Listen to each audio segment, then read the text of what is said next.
At the bustling international airport, Marcus Thompson stood patiently in line at the gate, his posture relaxed yet confident. Dressed in a tailored navy blue suit with a crisp white shirt and polished leather shoes, he looked every bit the successful professional he was. His suitcase, sleek and black, rolled smoothly behind him as he approached the counter. The morning sun streamed through the large windows of the terminal, casting golden hues across the floor. It was shaping up to be a routine business trip, just another day for Marcus, or so he thought. As he handed over his boarding pass and ID to the gate agent, a young woman with a clipboard and an air of indifference, he expected nothing out of the ordinary. After all, Marcus had booked a first-class ticket weeks ago, ensuring himself a comfortable flight. He often traveled for work, and his company's policy allowed him the luxury of flying first class to make long journeys less taxing. This time, however, something felt off from the moment the agent glanced at his documents. The agent frowned slightly, her brow furrowing as if she were trying to solve a puzzle. She tapped on her keyboard, then double-checked the screen before looking back at Marcus. "Sir," she said finally, her voice tinged with uncertainty. "I'm sorry, but it seems there's been a mistake. Your reservation doesn't show you as having a first-class seat." Marcus blinked, momentarily caught off guard. "That can't be right," he replied calmly, pulling out his phone to display the confirmation email from the airline. The subject line read clearly, "Your first-class booking confirmation." He turned the screen toward her, pointing at the details. "See? I've got everything here." But instead of acknowledging the evidence, the agent shook her head firmly. "I'm sorry, sir, but our system shows otherwise. You'll need to take an economy seat." Her tone left little room for negotiation, and though her words were polite, there was an underlying coldness that made Marcus uneasy. He glanced around, noticing the growing line of passengers waiting behind him. Some watched curiously, while others seemed oblivious to the unfolding scene. A middle-aged couple standing nearby exchanged knowing looks, their expressions suggesting they'd seen this kind of thing before. Marcus swallowed his frustration, reminding himself to stay composed. "Is there someone else I can speak to about this?" he asked, keeping his voice steady. The agent hesitated, then gestured vaguely toward a supervisor's desk at the far end of the gate area. "You can try speaking with them," she said dismissively, already turning her attention to the next passenger in line. It was clear she didn't intend to resolve the issue herself. Frustrated but determined not to cause a scene, Marcus stepped aside and dialed the airline's customer service number on his phone. While he waited for someone to answer, he couldn't help but notice the subtle dynamics playing out around him. A white man in a rumpled sports jacket walked up to the same gate agent moments later, holding what appeared to be a printed boarding pass. Without hesitation, the agent scanned his ticket and handed it back with a warm smile. "Enjoy your flight, sir," she said cheerfully, directing him toward the first-class section. Marcus clenched his jaw, forcing himself to focus on the automated voice on the other end of the call. When a representative finally picked up, he explained the situation again, only to be met with vague assurances that the issue would be resolved, but not in time for this flight. By the time he hung up, the boarding process was nearly complete, and the gate agent was announcing last calls for passengers. With no other options left, Marcus reluctantly accepted the offer to board in economy. As he made his way down the narrow aisle, squeezing past rows of cramped seats, he couldn't shake the feeling that this wasn't just a simple oversight. There was something deeper at play here, something unspoken but unmistakable, and though he kept his emotions in check, his mind began racing with possibilities. What most people didn't know, and certainly not the gate agent who had dismissed him so casually, was that Marcus Thompson wasn't just any traveler. Beneath his calm exterior lay years of experience as an undercover federal auditor. Tasked with investigating systemic discrimination in various industries, Marcus had spent months embedded in the aviation sector, gathering data and observing patterns. This incident, painful as it was, might very well become the cornerstone of his investigation. Settling into his assigned seat near the back of the plane, Marcus pulled out a small notebook from his carry-on bag, With practiced precision, he jotted down notes about the encounter, the agent's demeanor, the couple's reaction, the stark contrast between how he and the man in the sports jacket were treated. Every detail mattered, no matter how small, it seemed. As the plane taxied down the runway and lifted into the sky, Marcus stared out the window, his thoughts already turning to what came next.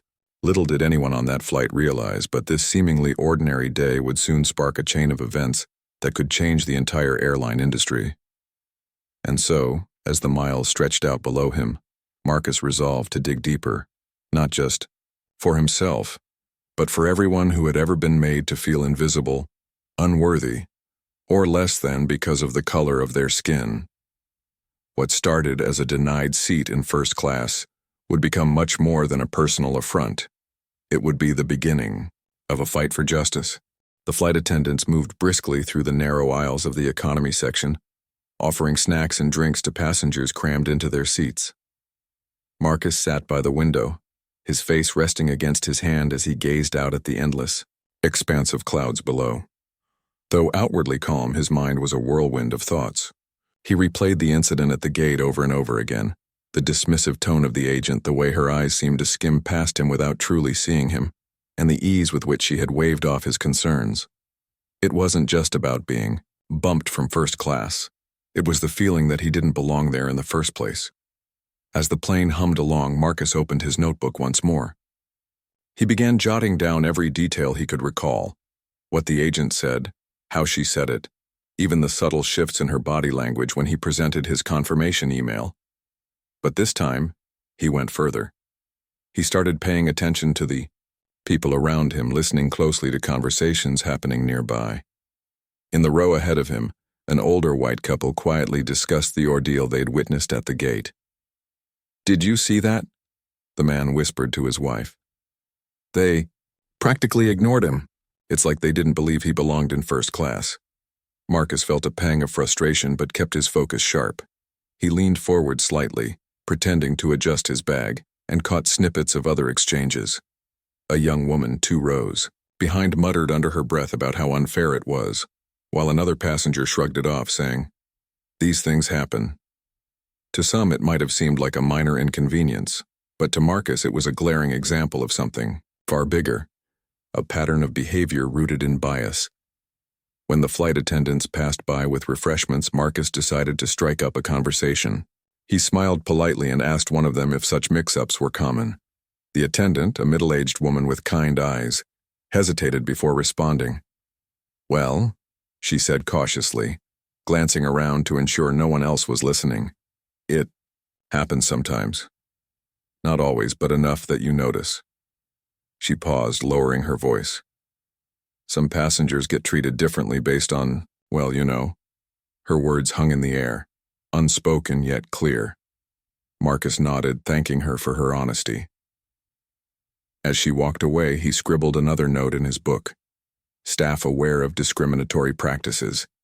It was becoming increasingly evident that this wasn't an isolated incident. It was part of a larger system. By the time the plane touched down, Marcus had filled several pages of his notebook. He disembarked with purpose, his steps steady as he navigated the crowded terminal. Outside the airport, he found a quiet corner where he could make a call without interruption. Pulling out his phone, he dialed his supervisor's number. After a brief greeting, Marcus launched into a concise summary of what had happened, carefully omitting any emotional undertones. He stuck to the facts, describing the gate agent's actions, the reactions of other passengers, and the whispers he'd overheard during the flight. His supervisor listened intently, occasionally interjecting with questions. When Marcus finished, there was a moment of silence on the other end of the line. Finally, the supervisor spoke. "This could be exactly what we've been looking for," he said. "We need hard evidence, though, not just anecdotes. Can you dig deeper?" Marcus agreed without hesitation. Over the next few days, he threw himself into gathering more information.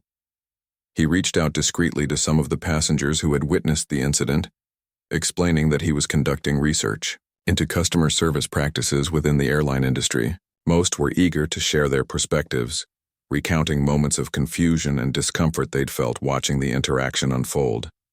One man, a frequent traveler, admitted that he had seen similar situations before, often involving minority passengers. "It's not just this one airline," he told Marcus. "It's everywhere." Encouraged by these accounts, Marcus decided to take his investigation a step further. He booked additional flights with the same airline, each time purchasing a first-class ticket to observe how he would be treated. On the first follow-up flight, he arrived at the gate early, dressed in the same polished attire as before. This time, however, he noticed something peculiar. The gate agent, a different person altogether, eyed him warily as he approached, her smile tight and forced.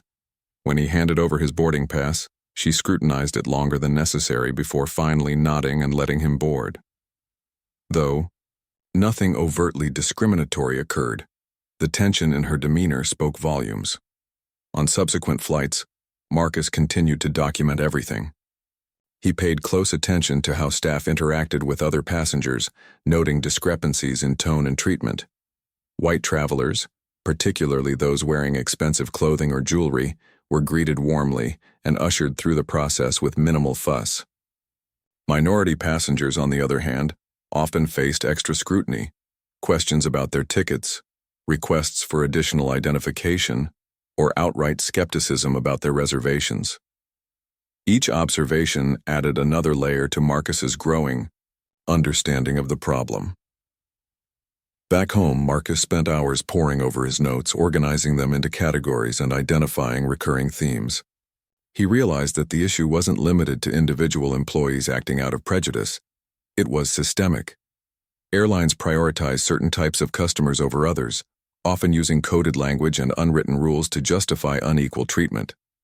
For instance, he discovered internal memos circulated among staff that encouraged agents to verify reservations for passengers traveling on discounted fares, a policy that disproportionately affected low-income individuals, many of whom were minorities.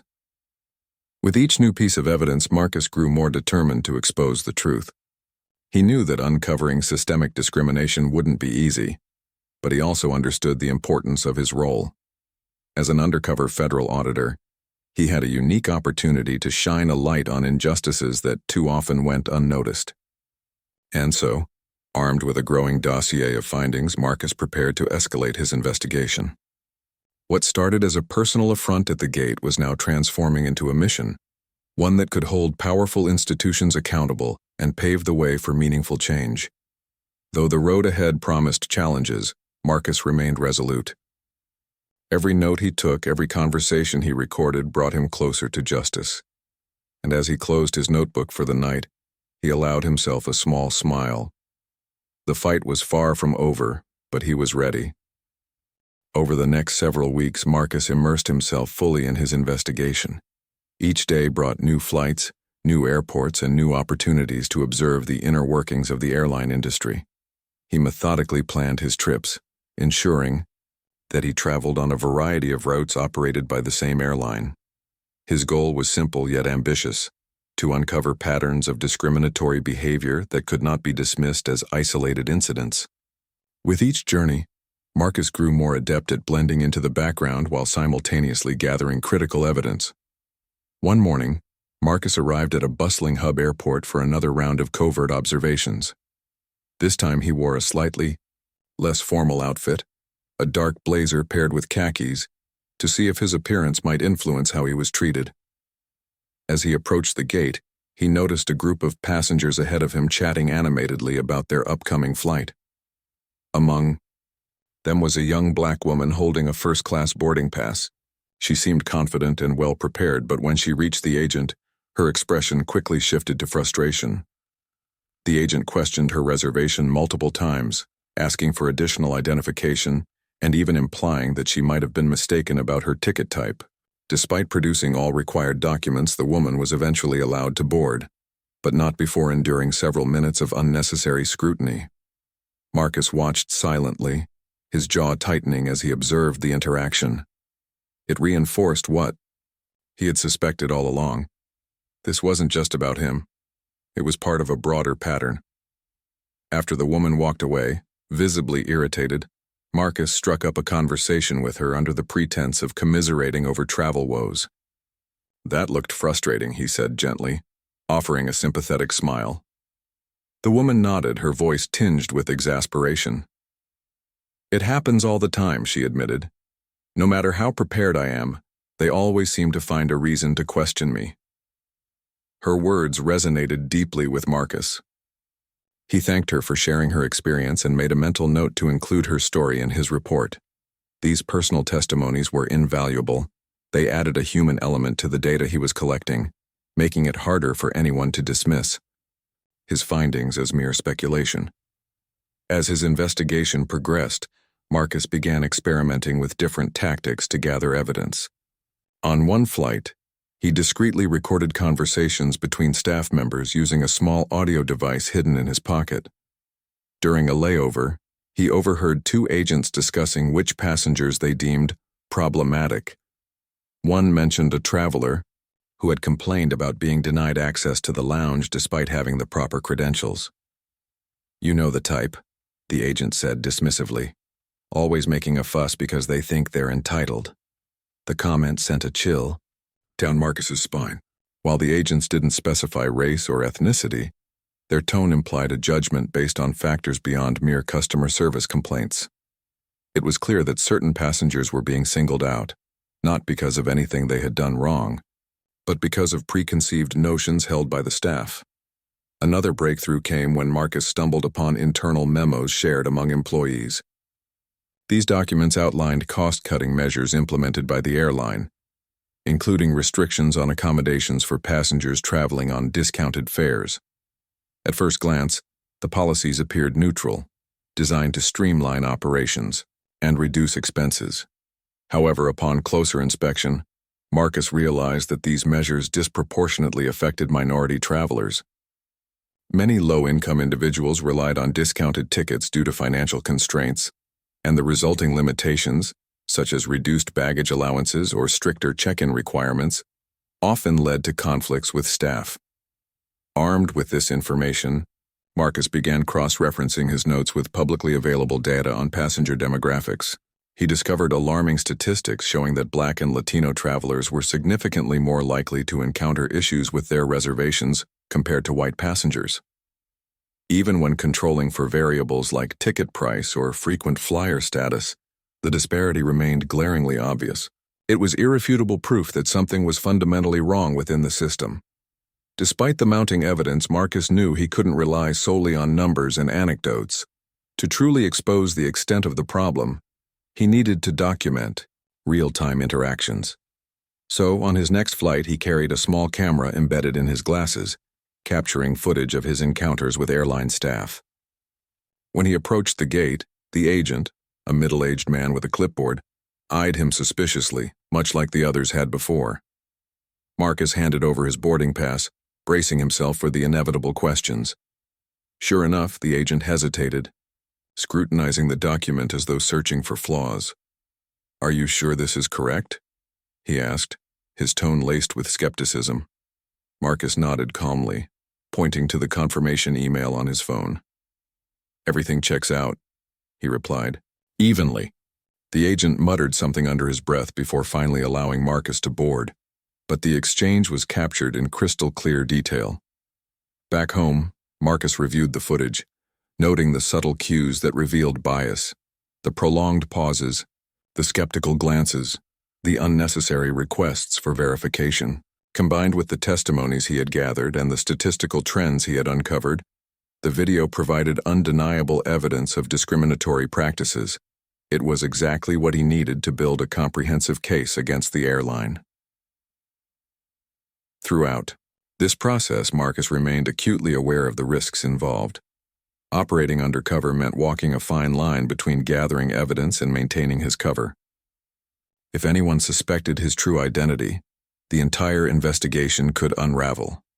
Yet despite the pressure, Marcus felt a sense of purpose driving him forward. Every piece of evidence he collected brought him closer to exposing the truth and holding those responsible accountable. Late one evening, as Marcus sat at his desk surrounded by stacks of notes and printouts, he reflected on everything he had witnessed. From the frustrated black woman at the gate to the coded language used by staff, The signs of systemic discrimination were everywhere. But now, thanks to his relentless pursuit of justice, there was hope for change. With his report nearly complete, Marcus allowed himself a moment of quiet satisfaction. The fight was far from over, but he had laid the groundwork for something significant, a chance to challenge an entrenched system and demand better for everyone. And so, with renewed determination, Marcus turned back to his work, knowing that the most important part of his mission still lay ahead. The day had finally arrived. After weeks of meticulous investigation, Marcus prepared to present his findings to the airline's top executives. He dressed in his sharpest suit, a charcoal gray number that exuded authority, and carried a sleek leather portfolio containing his report. Inside, pages upon pages of evidence were neatly organized.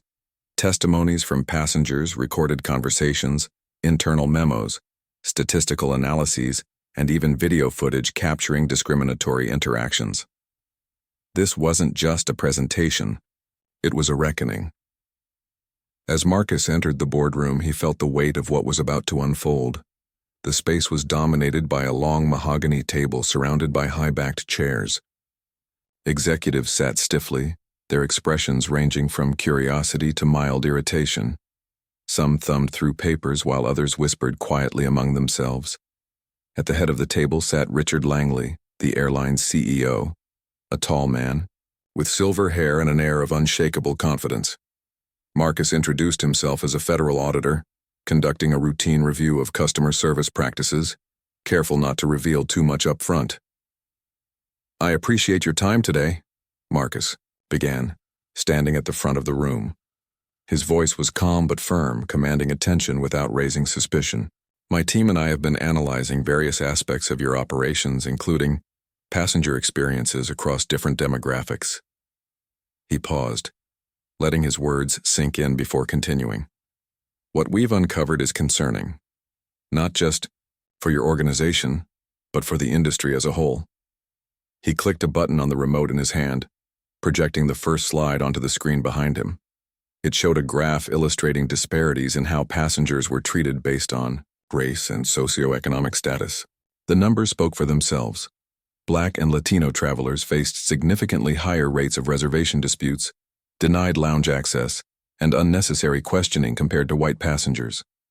Several executives shifted uncomfortably in their seats, exchanging uneasy glances. "This isn't speculation," Marcus continued, his tone unwavering. "These trends are consistent across multiple flights, airports, and routes. They're supported by both quantitative data and qualitative accounts from passengers who've experienced these issues firsthand." He then shared a few anonymized testimonials recounting stories like the young black woman questioned repeatedly at the gate, or the frequent traveler who described feeling profiled during every trip. One executive, a middle-aged woman with sharp features, leaned forward skeptically. "Mr. Thompson," she said, her voice clipped, "aren't you jumping to conclusions here? Mistakes happen in any large organization.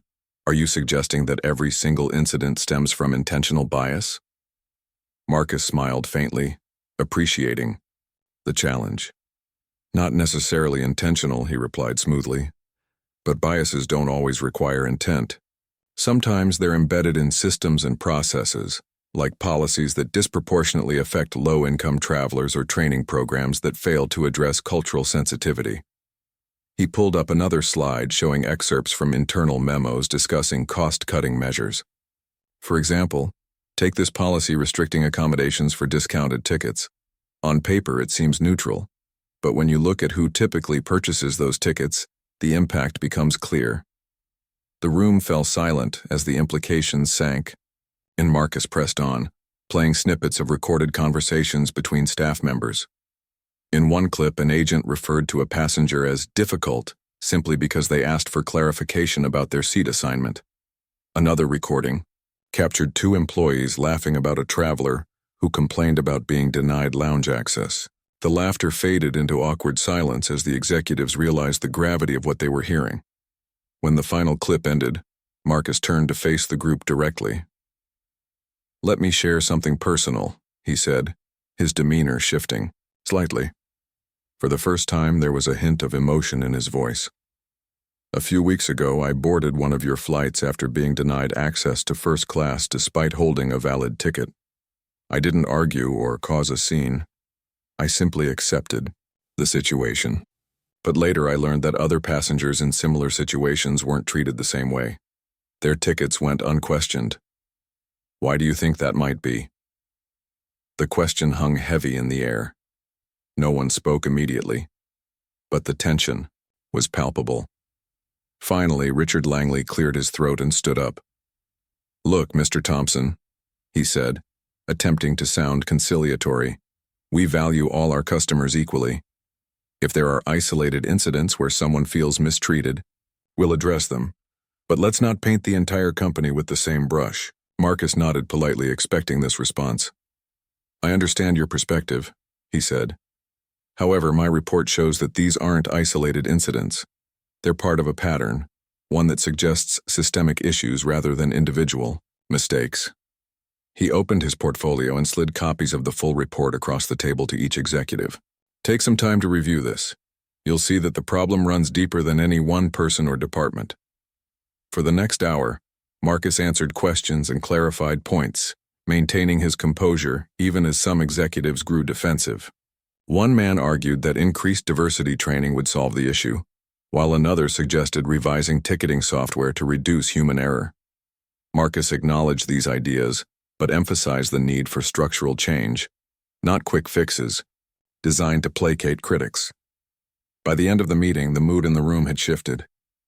The initial skepticism gave way to reluctant acknowledgement. Even Richard Langley seemed shaken, though he masked it well behind a facade of professionalism. "We'll look into this thoroughly," he promised, shaking Marcus's hand as the session concluded. "Thank you for bringing it to our attention." As Marcus left the building, he allowed himself a small measure of satisfaction. He knew the fight wasn't over. Executives could still try to downplay the findings or delay action, but he had planted a seed. The evidence was undeniable, and public scrutiny would soon follow. For now, Marcus focused on the next steps: filing formal charges with federal authorities, working with advocacy groups to amplify the message, and preparing for the inevitable media storm. Back in his car, Marcus took a deep breath, staring out at the city skyline. He thought about all the passengers whose voices had gone unheard until now, the countless individuals who had been dismissed, doubted, or disrespected simply because of who they were. Today, he had given them a platform. Tomorrow, he would fight to ensure their stories led to real change. The days following Marcus's meeting with the airline executives were a whirlwind of activity. News of the investigation began to leak, first through whispers among industry insiders and then into mainstream media. Journalists picked up on the story after Marcus submitted his report to federal authorities, detailing systemic discrimination within the airline. Headlines blared across newspapers and websites. Federal Auditor exposes racial bias in airline practices. Undercover investigation uncovers systemic discrimination against minority travelers. The public reaction was swift and fierce. Social media platforms erupted with discussions about the scandal. Passengers shared their own stories of mistreatment at the hands of airline staff, many echoing Marcus's experience of being questioned or denied access based on race or appearance. Advocacy groups seized the opportunity to amplify these voices, organizing campaigns that demanded accountability from the airline. Protest hashtags like Dang Fly Fair and Dang End Travel Bias trended globally, drawing attention not only to this specific case but also to broader issues of inequality in the travel industry. For Marcus, the sudden spotlight was both exhilarating and exhausting. He received messages of support from strangers who thanked him for shining a light on an issue they had long felt powerless to address. But there were also critics. Some accused him of exaggerating the problem, while others dismissed his findings as politically motivated. Despite the backlash, Marcus remained focused on the bigger picture. This wasn't about him. It was about creating lasting change.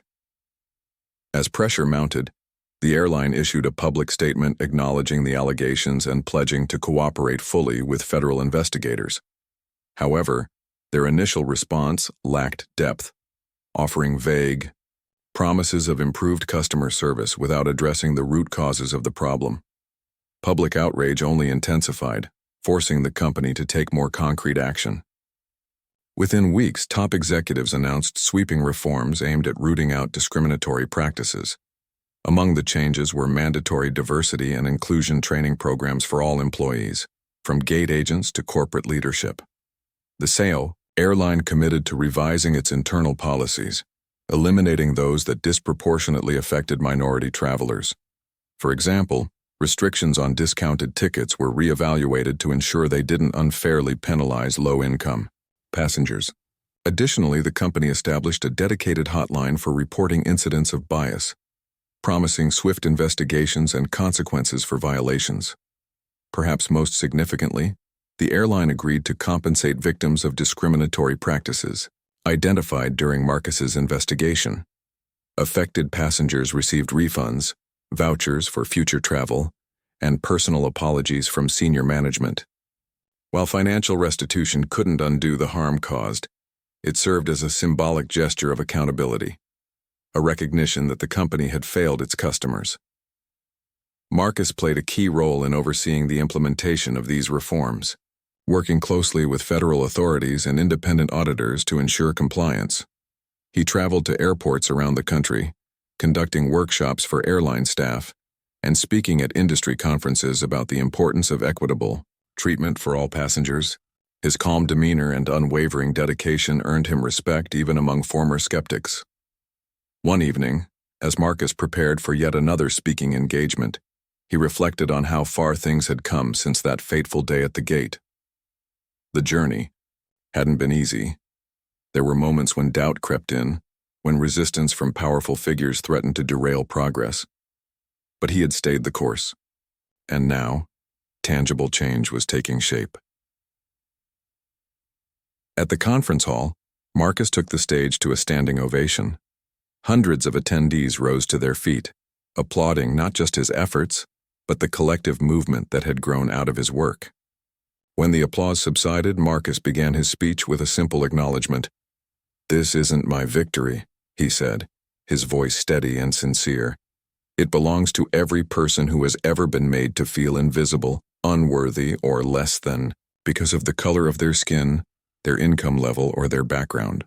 He went on to share insights from his investigation, emphasizing the need for vigilance in combating systemic biases. "We can rewrite policies and train employees," he explained, "but true equality requires something deeper, a shift in mindset. We must challenge ourselves to see beyond stereotypes and treat each other with dignity and respect." By the time Marcus concluded his remarks, the audience was visibly moved. Many approached him afterward to express gratitude, sharing stories of their own struggles with discrimination. One woman, tears streaming down her face, hugged him tightly. "You've given us hope," she whispered. "Thank you." In the months that followed, the ripple effects of Marcus's investigation extended far beyond the airline industry. Other companies began examining their own practices, fearful of becoming the next target of scrutiny. Government agencies launched probes into similar complaints against hotels, rental car services, and cruise lines. Advocacy groups gained momentum, pushing for legislation to protect travelers from discriminatory treatment. For Marcus, life returned to a semblance of normalcy, though he continued to advocate for justice whenever possible.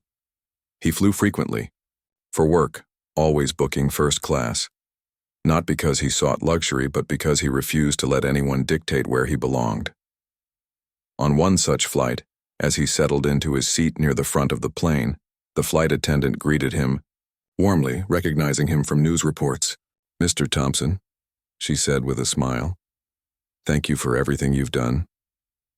Marcus nodded graciously, feeling a quiet sense of pride.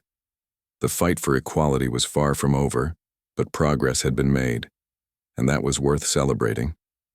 As the plane soared above the clouds, he looked out the window, imagining a world where everyone could travel freely, without fear of judgment or prejudice.